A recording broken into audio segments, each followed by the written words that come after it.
and welcome to Our People, the podcast where we give space for Holdeman Stories. We focus on hope, healing, and inspiration. Connection, consciousness, and love are the driving motivations for this project. Remember to have grace for those who have chosen to speak out and share their experience. Please enjoy the story you will hear today.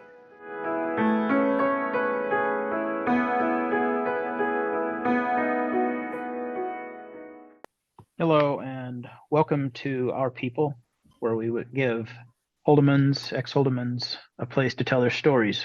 I'm Waylon, and I'm here tonight with Larissa. Is it Larissa? Larissa. Larissa. Yes. Okay. Larissa, you could go ahead and tell us what you want us to know about you.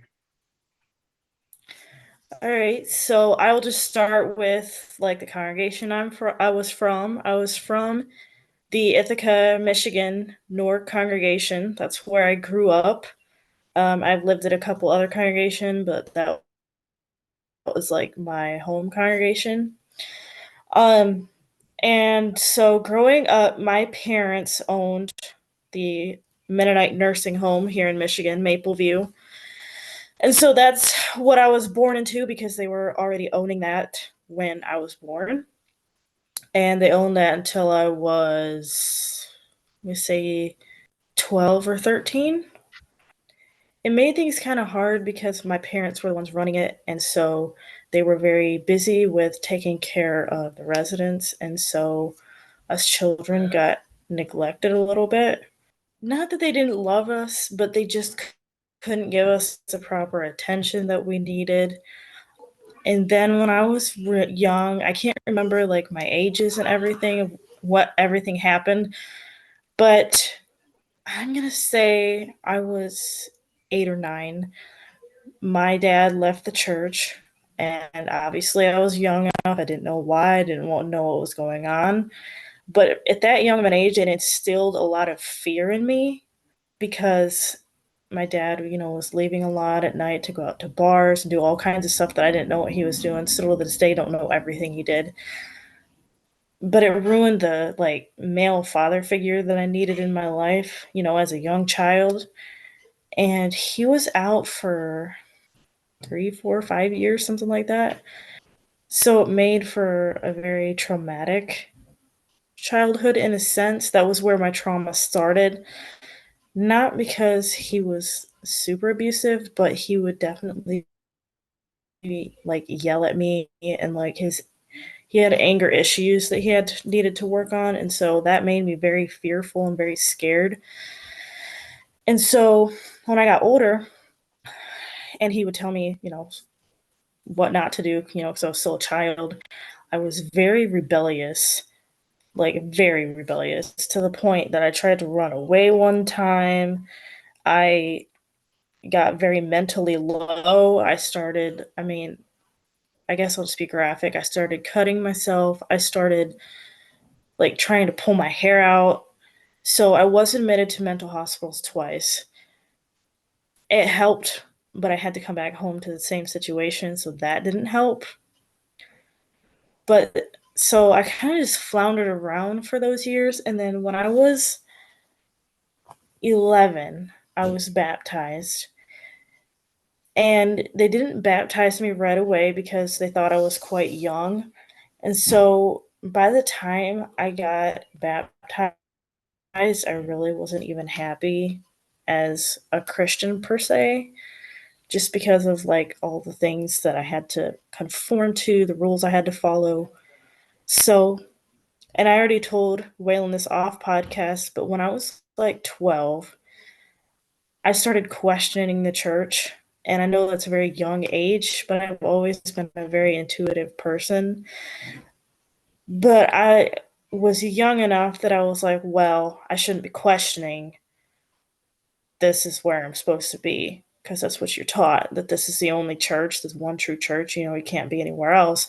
So I kind of just pushed that thought to the back of my mind and decided I was going to do what I wanted to do, but still stay in the church, if that makes any sense. Not I don't recommend doing that, but um I was young enough and I was still living with my parents that there were times that I wanted to leave, but they wouldn't let me. Like, you have to be 18 before you can leave.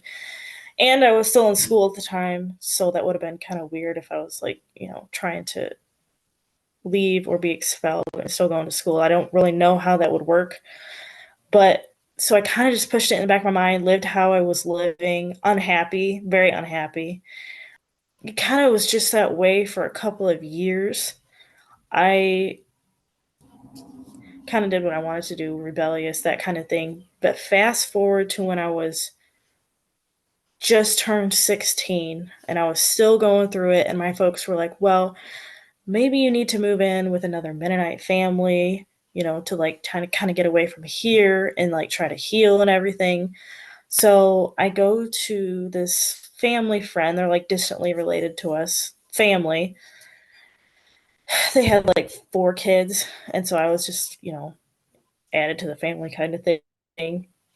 And so I lived with them for from like December to March. During that time, the man, husband of the family, like as soon as I got down there, started grooming me. Like I remember me and his daughter went hunting the Christmas morning because I just moved down before Christmas. And he started touching me, doing weird things like putting his arm around me, and I was very naive and sheltered. I knew what sexual abuse was, but I was kind of like, oh, that's never going to happen to me. Or if it does, I'm going to be able to recognize it and, like whatever, those type of things and be able to stop it. Well, that wasn't the case because you're not really taught about sexual things growing up, so you don't really know what could happen. Um, and so I was just like, oh, like he's trying to be nice to me. He's trying to be the father figure I never had growing up, that type of thing. So I just brushed it off, even though it made me very uncomfortable. And it, I feel like it was slow progressing enough that that's why I just kept pushing it off and being like, he's just trying to be nice, that type of thing. Um, but it kept getting to the point where he would like start hugging me or try to like give me back rubs. To this now, when I look at it, I'm like, why was I so dumb? Like, but I guess I was naive. And so, I was 16. I just kind of, kept pushing it off and pushing it off.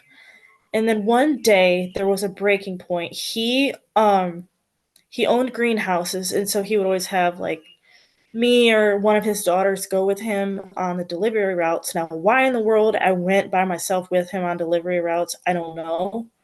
Would not do that now. But I was just trying to like train my brain to feel like this is my like new dad type of thing. And it's so bad, but like so when I was getting in the trailer, it was during the whole delivery route that this happened because nobody else was around, obviously. It was 2 times. He touched me like on my chest the one time. The next time it was worse. Just a bunch of touching and sticking his hands in places they shouldn't be. As a 16-year-old, I was so traumatized. I didn't even know what to think, what to do. So I just sat there literally limp. I was like, was I actually sexually abused, or am I just making this up and dramatizing it to be worse than what it was? There was one time the thought crossed my mind because we were in town and he had gotten out to take in a delivery and I didn't go in because I could not after this happened. I was so close to just getting out and running away and seeing if I could find the police department. But then I was like, well, I don't want to get lost, and are they going to believe me? Like, they're probably going to think I'm crazy. And so I just ran with it, didn't say anything to anyone. And then it was like the next day, you know how abusers are. He made me swear to secrecy, not to tell anyone, not even his wife. He was just like, it's this whole made up thing. He's like, I talked to God about it, and I'm forgiven now, and all that kind of thing. And I'm like, yeah, no, that's bullshit, huh? doesn't work like that because I can't just get over it like that either. You know you did wrong, you're just trying to play it off. And so I was scared to tell anyone because I was kind of scared of him at that point. But I was also like, if I stay here, he's going to keep doing it. And so what had actually happened, I feel like this was a godsend. The youth, it was a smaller congregation, so they couldn't have just like your typical youth rally. So it was more of just like each youth person could invite 2 people to come. And so one of my friends, she's actually not a Mennonite anymore either, but was at the time. She came. I was in Indiana, and I was trying to deal with this trauma of like just trying to process what even happened this whole weekend that we had this little youth rally going on. And finally, I got to a breaking point that I was like, I have to tell someone. So I told her about it. I told her what happened. She knows my parents, she knows my family. But I told her, I said, don't you dare tell anyone because I was scared of what could happen if he found out that I told someone. Well, thank God for her. She kept it a secret for a couple hours, and then it just bothered her so bad that because I wanted to go home with her so I could get out of there, but he wouldn't let me. I wonder why. But so she texted my mom because where I was living was only 3 hours away from where my parents lived. She texted my mom and told them what happened, and they immediately told the staff here. And my situation with the sexual abuse in the Mennonite church, I'm very thankful because the staff here and the staff down there where I was living called the law. Law was involved. He got dealt with the law. I'm very thankful for that. Um, but so my mom called the wife of where I was staying, and she's just like, hey, something came up and I need to bring Larissa home. And so my mom and the pastor's wife came and got me. And at first, like the first 5 seconds, I was mad because I knew my mom had found out.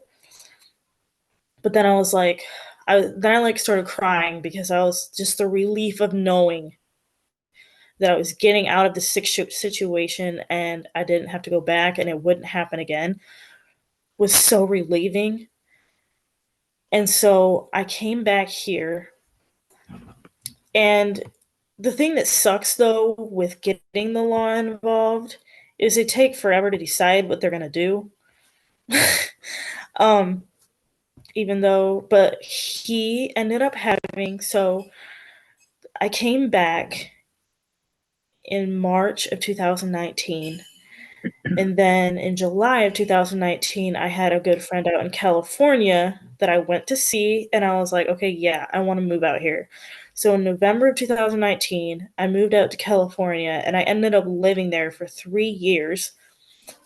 I left the church out there, but I went out there, and it was just, I was still just so haunted from this abuse. I was having nightmares that it was happening to me over and over again. It was like I was reliving it every day because of the nightmares I kept having.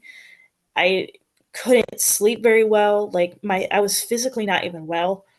And so my mom and dad tried to find a good EMDR therapist out there, and she was great. I loved her. She helped me so much through that. Like it's the only reason that I'm actually like able to live the way I am today because it doesn't bother me anymore. Like I was able to reprocess that, and I'm coming to find out that a lot of ex Mennonites that have gone through that type of thing have done EMDR, and it is really helpful. It sounds weird, but it works. Um, and so I did that for a while. It's rough when you first start because you have to like relive it to be able to reprocess it and get it out of your head or however that works. But that was so helpful. But after I got through that and I was more at peace, I don't know if the word was peace, but like forgiven the person that abused me, and the things it was being worked on with the law, I was still unhappy with where I was at, religiously wise type of thing. I was like, first of all, I don't think the guy that abused me was allowed to come to church for a while, but now he is. And that still bothers me because I'm the only girl that he ever sexually abused, but he's on the sex offender registry, and that just terrifies me that it could happen to somebody else. That's where I'm not okay. One thing I'm not okay with the Mennonite church is like, oh, you're a sex offender? Okay, come to church. Cool. Fine. Doesn't work like that. Shouldn't be like that because you're putting other girls at risk for that to happen again. Because once they do it, they can't stop. And so, but I was in California for 3 years. I was finally able to work through that. And I ended up moving out of the Mennonite family I was living with and moving into a Mennonite's home that they were in the mission. And so I was living by myself. That's when I finally felt like I had the freedom to do what I wanted, you know, spiritually with where I was wanting to go with my life. And so I don't recommend this either, but I kind of brought something up from my past when I went to talk to the preacher to get myself expelled faster. Because when you leave, there is a freedom, but when you have been a member, knowing that you're expelled brings complete freedom. At least that's how it was for me. It's just like I'm not associated with that anymore whatsoever. And so it didn't take long for me to be expelled, which I was very thankful for. And then I had, like you're going to live the carnal life type of like I still have texts on my phone just for proof when people ask me about texts I got when I left. The people in California were a lot nicer. I didn't get near as many texts as I thought I would, but I still did get some judgment and hate. But I was like, you know what? Like, I still identify as Christian, so I'm going to talk a little bit down that sense a little bit. I was like, you know what? If God is leading me out, I shouldn't care what they say. All that matters to me is what God wants for me and where He wants me to be. Doesn't matter what the Holdemans say to me because they're not God. They can't judge me, although they try to. That's another thing that really, really bothers me about the church is the level of judgment because that's not human's job. That's for God, or if you believe in a higher power, that's their job. Um, um, yeah. So I left when I was 18, and it was kind of hard for me because I was working at the Mennonite nursing home out there at the time. So I literally just quit. I didn't even get a 2 weeks notice because my mental health was getting so bad being in the church. I was like, I can't even do 2 more weeks here. So I left. First thing I did when I left was get my ears pierced because I've always wanted to be able to wear earrings. And it was just so like the freedom. I literally never knew that was possible. Like there was a point there before I completely left that I was kind of living a double life because of my job. I quit going to church, but I still had my job, and there was like, old Mennonite ladies and men in there, so I couldn't just like go in there without a head covering on. So I would like leave my hair down all day, and then until it's time to work, I would put a dress on and my head covering. As soon as I left work, off that came. And so I finally just quit because I couldn't keep doing that anymore. I was like, I cannot. Yeah, I was living that double life for a while, and sometimes it seems like that's what you have to do to get out. Don't recommend it. Like, if you can just leave. Don't do the double life because you'll be more unhappy than you probably even were in the church. It's not because it's like you're trying to be someone that you're not. I don't recommend it. But anyways, so I left when I was 18. I got a new job doing in-home care out there in California. I did that for a while. Did a couple different in-home care jobs.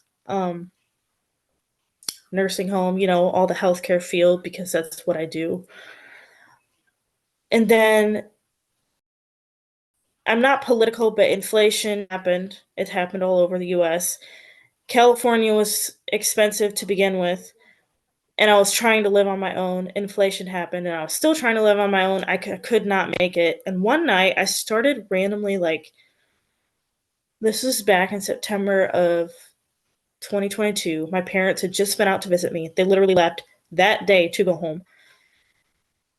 That very night, I started having seizures, but I wasn't quite sure if that's what they were at first because, I'd never had a seizure in my life and I was 20 years old. And so my boyfriend at the time was like, do you want to go to the hospital? And I'm like, I don't know. Like, I've always been that kind of person. Like, is my health situation serious enough that they're actually going to do something about it instead of just sending me home?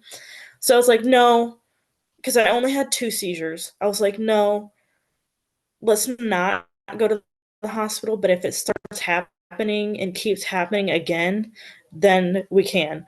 So what actually happened, my boyfriend at that time was a pastor. So I had gone to church with him.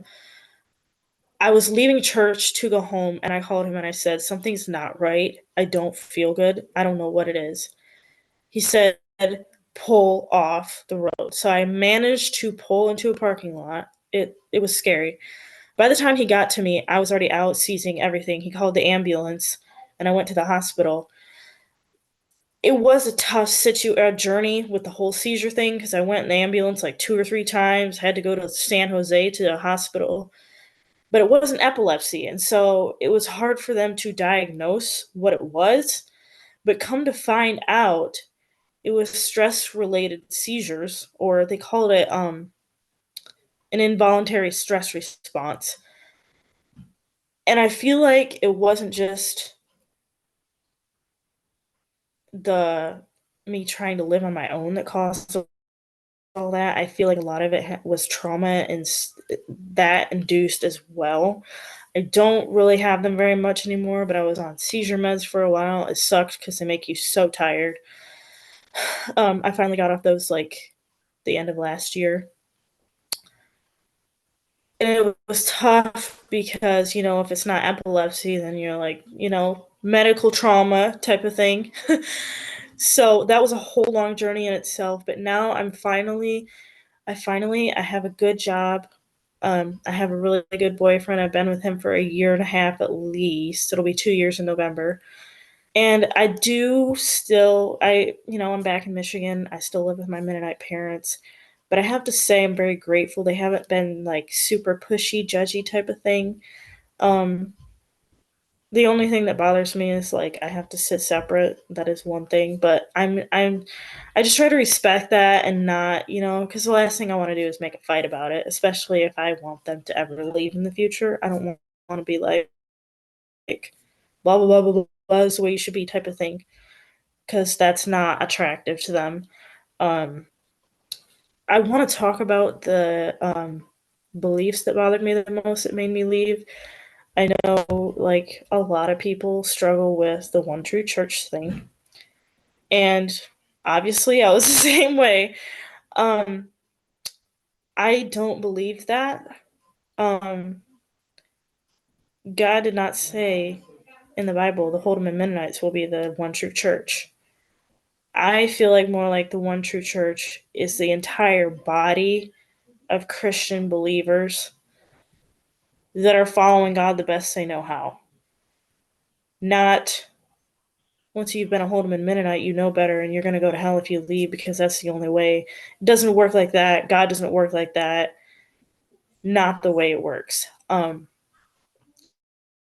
The other one, which I just talked about, is the having to sit separate.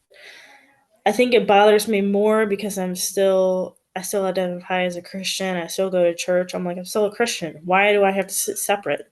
Like, it is specifically, the verse says, do not sit with unbelievers. And I am not an unbeliever.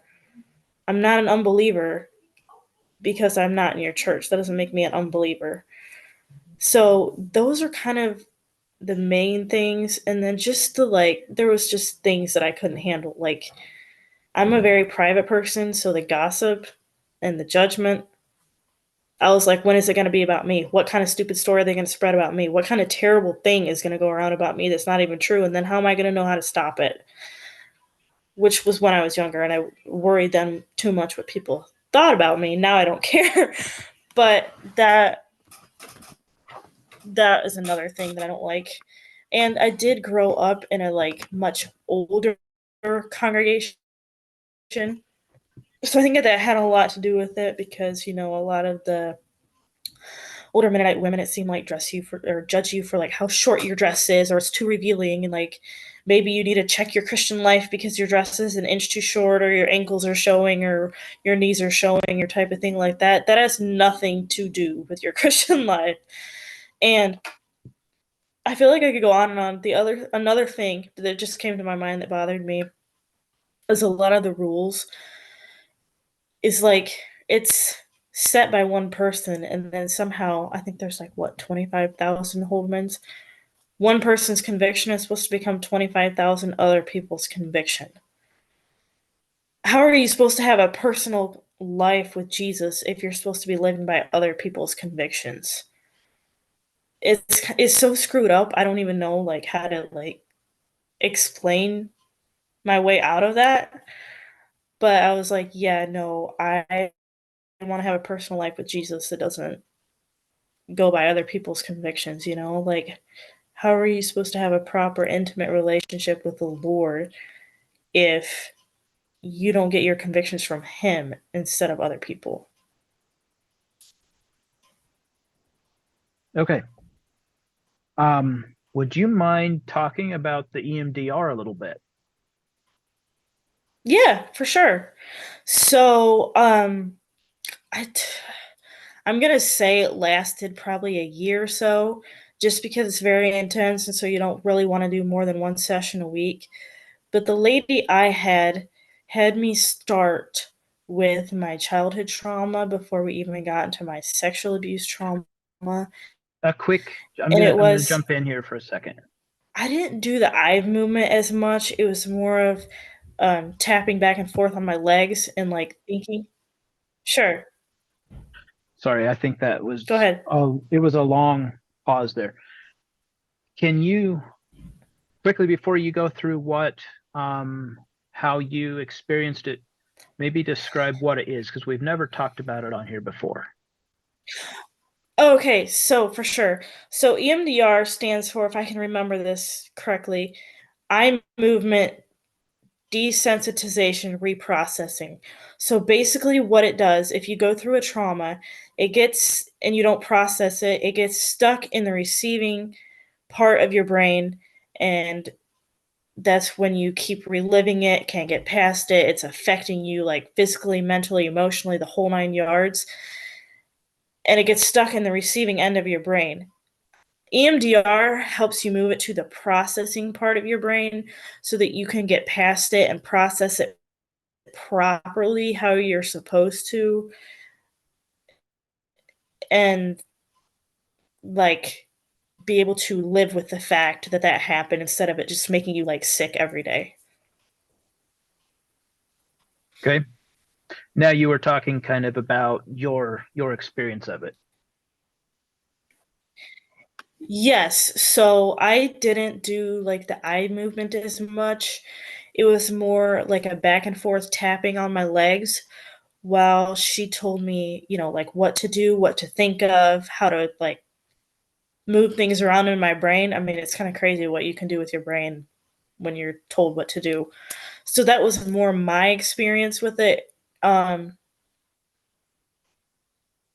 yeah, that's pretty much how it worked with me, and it helped tremendously. I mean, she kind of goes based off of like your trauma and everything, I think, as to what type of EMDR would work the best for you. So that's the one she did with me.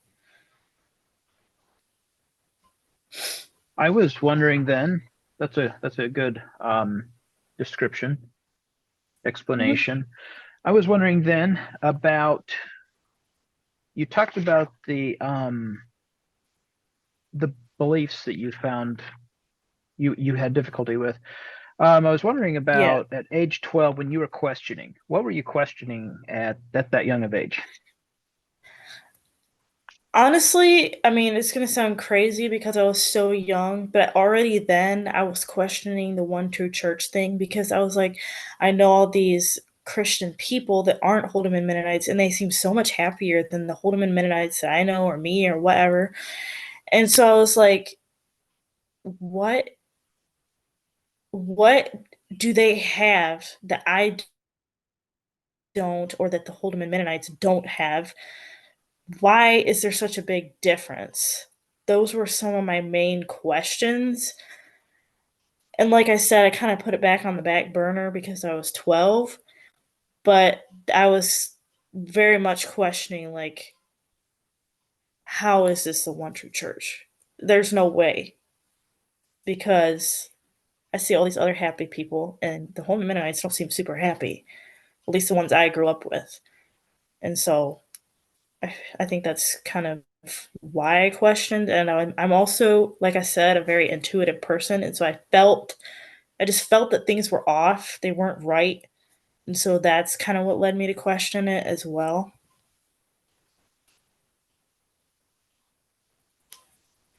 Wow. That is, I find that very interesting that at 12, I mean, I was I was 14 when I was baptized, I think, and even then Hmm. I didn't have a lot of thoughts like that. I actually thought, hey, I joined the church and this is the final step and I'll never have to do anything again now. Right, literally. Like when I got baptized, I was 11, so I was very young. But like back then, all the girls want to wear head coverings because that's a cool thing. You look a lot more grown up and whatnot.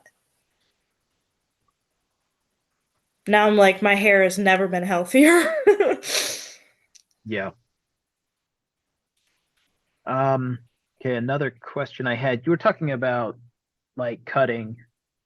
And then you Oh, yes. said, was that before you were baptized? Was that like younger than 11?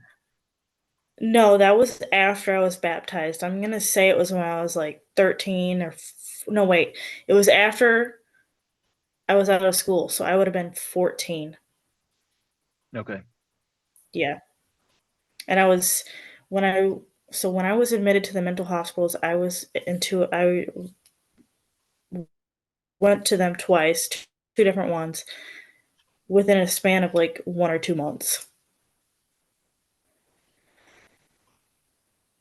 During that time, did they, I've never, I've never really had any experience with that. Mhm. Did you see therapists and things like that, or Yes. So actually, one thing that just came to my mind now that I forgot to talk about is the teacher I had when I was in seventh and eighth grade was very, I don't want to say abusive, but very controlling, and he was not nice at all. And so I was very like scared to death. I wouldn't talk at school at all. And so it brought on a very severe anxiety disorder. Like I couldn't even go into the store. I could not go anywhere where there was people. So I had to start seeing a therapist when I was in like seventh grade for that. It took a while, but it got better. Actually, I got better. It was like I got over the anxiety, and then the depression hit really hard. And so that's when I started, like cutting and having to go to the mental hospitals and that type of thing. And actually, another thing that's bothered me for years, I'm pretty much over it now. But one night I was so low that I was like threatening to my parents to kill myself. And so they had the preacher and his wife come over. And they're older, so they don't really understand mental health as much, because it's not really from their day and age.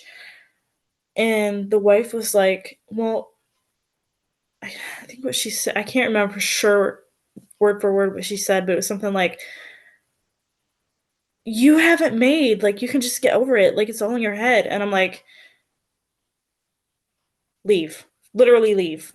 Can't. You're just making it worse. Like, that made me even so much more mad. I was like, Mom, why did you bring them over here? Like, I was like, I'm already as mentally low as I can, and then someone says that to me. Like, I get not understanding mental health, but maybe watch your words around someone that's struggling with mental health, because that is not what you say. Yeah, there's really not any understanding that there are literally levels of things in your brain that are physically off. It's not thought processes. It's not anything like that. Exactly. It's not a spiritual problem. Yeah. That's another thing I had to deal with. I was like, maybe I have a spiritual problem, but I know deep within myself that this isn't a spiritual problem because it's hereditary. Because literally everyone in my family is on depression meds. So I was like, ain't no way this is a spiritual problem. Wow. That's kind of surprising that was the response. I guess maybe they weren't aware that your family struggled with depression, but that's quite a response to someone whose whole family does struggle with it. Yeah. And I remember my parents, they didn't really know what to say. They just kind of sat there like, what? Because I was literally there hysterically crying, blood running down my arms. And she tells me that. I'm like, how cold-hearted or insane do you have to be to say something to someone in that situation that's right in front of your eyes and you can see the whole thing? Yeah. I think, like, I had already started questioning the church at that point, but when that happened, I was like, okay, yeah, no, I can't do this. Like, obviously, I had to stay till I was 18, but, like, I was like, this is not where I want to be all my life. Because, Yeah. like, pastors and pastors' wives are supposed to be supportive and, offer, like, help, like, the right kind of help. And I was like, this is what the pastor's wife is telling me? I was like, no, I need a church where the pastor's wife can actually, like, comfort me, pray with me, like that kind of thing, not just tell me it's all in my head and I need to get over it. Yeah.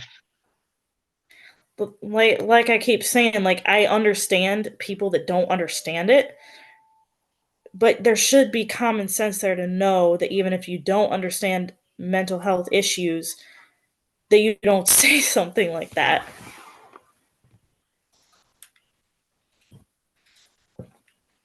Yeah.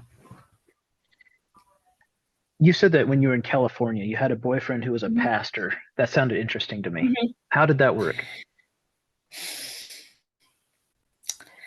Not well, because he was a pastor, but he was also very emotionally immature. And so I was still a little bit traumatized, even though I had gone through the EMDR, like with my whole childhood thing. He was very emotionally unstable. And so, like, when I went over to see him, I didn't know if he was going to be mad, happy, angry, sad, like that kind of thing. And it's just that kind of thing stresses me out just because of what I've been through. And so it was like, he's this uppity Christian pastor, but he's like this. And I'm like, I don't know how to, like, take this or, like, date you. Like, so we ended up not dating for that long. I think we only dated for like 3 months and then we broke up. And then after that, I started dating my now boyfriend, who's like so predictable, it's not even funny. Which is very good for me because otherwise I'd be like anxious. But it it was kind of weird because the people he pastored at a very small church, and so it was like a lot of older people, and I work with older people anyway, so they all like gravitated towards me and they loved me, and then all of a sudden they disappeared. I was like, what? I wonder what they thought. But yeah, I mean, as far as I know, he's still pastor there. I mean, he's from California, so I don't ever see him, but it was very interesting, that's for sure, because I'd never dated a, what was he, 21-year-old guy that was a pastor. Mm. Yeah. Did you have any like theological disputes where you were like, I cannot believe that you believe this, or I think it was more, the guys I've dated have just been appalled at like the beliefs that I grew up with, more that type of thing. Like my now boyfriend is just like mind blown at some of the stuff I had to do and believe when I grew up. But like I can't really ever remember us having any theological disputes, really. Not that I can remember. I guess the fact that you would have um, not carried your beliefs forwards into the relationship probably helped that aspect of it. Your Mennonite beliefs. And like obviously if I was still carrying the Mennonite beliefs, then I dropped most of those, so Yeah. I was wondering if you would be willing to kind of explain what your view of God is. sure. So I mean, like I said, I still identify as a Christian. I don't really identify with a religion just because I don't like that, because it seems like a lot of religions come with rules that aren't biblical. So I just identify as non-denominational. My view of God is just like, what your average Christian would be. Just it's changed because growing up as a Mennonite, I thought God was very judging. He was like a rain hell fire upon you. Like it's just like he's waiting there, like with his big Thor's hammer, ready to crush you down, type of thing. If you did anything wrong, like if you took a picture, I thought, I'm going to hell. Not how I believe now. Um, God made us, so He knows we're gonna fail. He knows we're gonna do dumb stuff. He's prepared for it. God is very loving and gracious and merciful, but He also will judge you, just not as harshly as what Mennonites make it out to sound. Um, I'm not scared of hell anymore like I used to be. I remember one time I was still in school and we were having revivals. And you always have a hellfire sermon every revivals. But this one was the worst. I was probably like 13 or 14, and so I was already having like the anxiety issues that I was having when I was in 7th and 8th grade. And this just kicked it to the edge. Like this sermon was probably like an hour and a half long, and I was just sitting there like just losing my mind because it was like all this fear that was being instilled to me for no good reason. Um, like I literally was trying not to cry as I was leaving church. Like I just lost it. I didn't even know what was wrong with me. I was like, why is this bothering me so bad? And I didn't even go to the school the next day because it was so bad. And so I talked to my parents about it. I don't really remember what the outcome of was it, but I talked to my mom and dad about it, and the other pastor's wife, who was much more understanding than the one I just talked about. And so, yeah, I skipped school for that whole day. I think my mom just kind of had to like reassure me the whole day that it's not like that serious. But now it's like if a pastor mentions something about that in church, I'm not like, oh my gosh, I'm going to hell, or like he's preaching me. Like it felt like when Mennonite preachers would have a hellfire sermon that you were literally being preached into hell.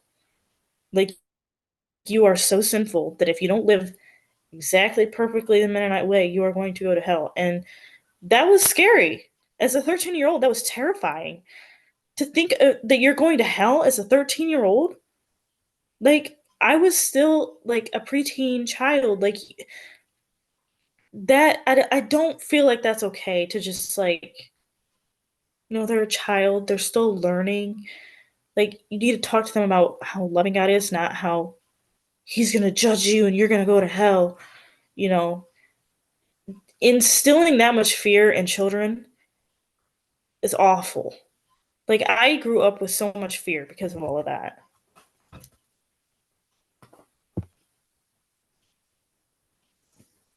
And, like, yes, I believe hell is real, but I'm not freaked out that I'm going to hell now because I know where I stand.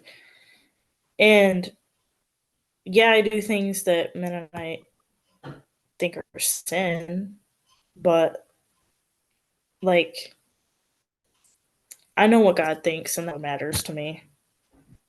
Yeah, I find it difficult that they put so much fear and pressure onto such young children, but I think they also know that if they don't get them fairly young, they drop the numbers. Then they're gonna lose them. Yeah. Yep. I agree. Well, I've enjoyed this a lot, and I think we've gotten a lot, um, a lot here. Is there anything left that you would like to add? Honestly, I don't think so. I think I've talked about everything I could think of. I'm just excited to get my story out there and have other people listen to it. I think it's good. Yeah, I'd like to really thank you for finding the courage and the time and being willing to talk about it all. Yeah. Thank you for having me on. I enjoyed it.